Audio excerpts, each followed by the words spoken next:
Jingi. Hadian ke Jingiakajia ke Bajur, kabalami na ke Jingpenyang jang ke Assam State Electricity Board, ya ki pos elektrik hapo ke senang Maikhuli Maikhuli. Ki bor Sencha District na ribhoi bat kamrup, kila ya trailang bantau ya ke Peace Committee.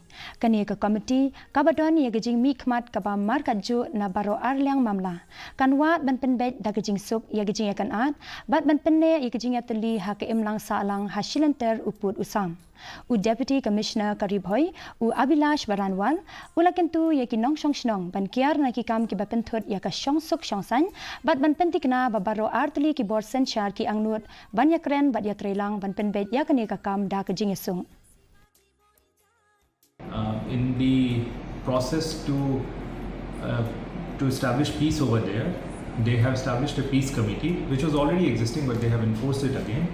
And they have requested people from both sides to nominate representatives for this peace committee. The idea is that the peace committee, which will have representatives from Assam side and Meghalaya side, will sit together and will discuss on the broad issues.